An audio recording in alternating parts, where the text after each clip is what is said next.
Depuis 2024, j'ai monté la plateforme édition7.fr. On peut me retrouver grâce à ma chaîne YouTube Édition 7. Mais juste avant, jusqu'en 2022, donc pendant 19 ans, j'étais chef d'entreprise, j'étais imprimeur. D'accord. Et aux alentours de 2003 à 2022, j'étais imprimeur.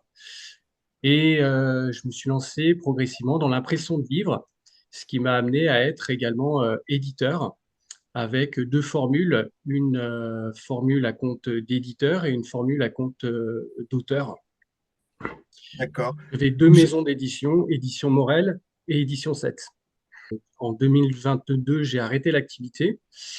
La crise du Covid a été compliquée. Il y avait des hauts et des bas. C'était dur au niveau de la gestion. Donc, j'ai basculé en tant que commercial pour une entreprise d'informatique. Et ensuite, j'ai été commercial en tant qu'agent immobilier. Depuis 2024, je me suis lancé sur un autre projet.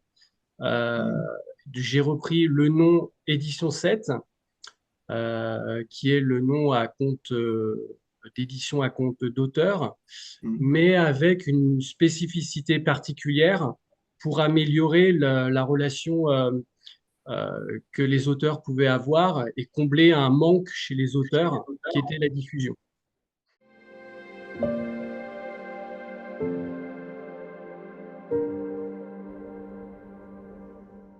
Il y a beaucoup de plateformes d'auto-édition sur Internet. Il y a beaucoup Mhm. d'imprimeurs qui proposent de l'impression de livres. Ouais. Euh, les auteurs qui sont habitués, qui ont fait un, deux, trois ou même beaucoup plus de livres, savent que une fois qu'ils ont leur livre de 100, 300 ou 500 livres, Ouais. le plus gros du travail pour l'auteur, ça va être de vendre et de mettre ses livres en vente en librairie, dans des maisons de presse ou dans des lieux euh, pour des livres d'histoire, ça va être des offices du tourisme, etc. Et ça va être très compliqué pour les auteurs. Généralement, ils vont avoir 5, voire 20 points de vente pour les meilleurs, et ils vont stagner à 200 ou 300 livres. Et ça va être difficile pour eux d'aller plus loin. Il ne faut pas oublier que 95% des auteurs euh, vendent moins de 100 livres, 100 livres physiques. Et la plupart, sur les 95%, il y a une grosse partie qui vont vendre aux alentours, selon une étude, 22 livres.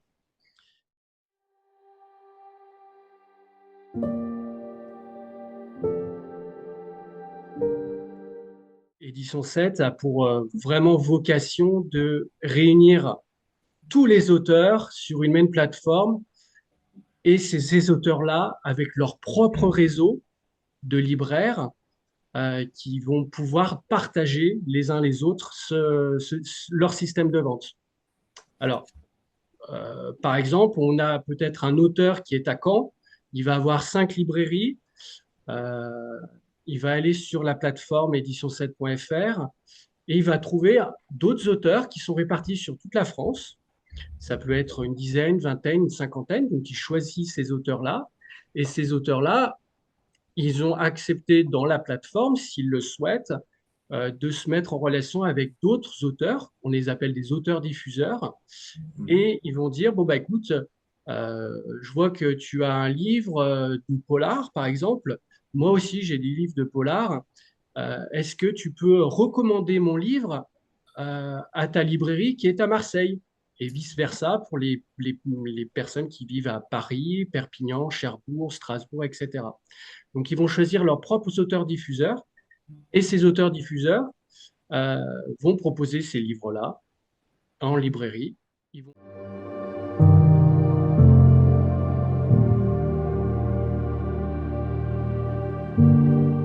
S'il y a au moins 1000 personnes sur la plateforme édition7.fr, imaginons que vous rentriez sur la plateforme, vous avez 1000 auteurs.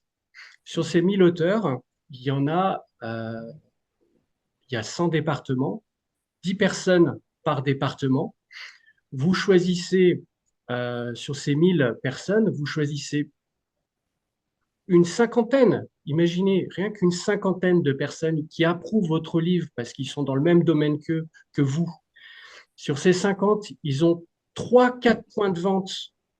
Donc, vous multipliez 4 points de vente par 50 personnes et ils vendent chacun 5 livres. On arrive facilement à 1000 livres vendus.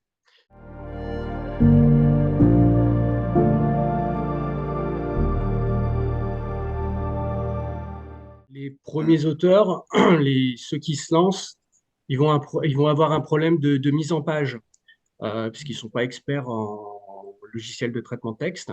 Donc, D'accord. c'est des problèmes très simples de pagination, gauche, droite, pour mettre le numéro des pages, mettre les titres, quelle police choisir.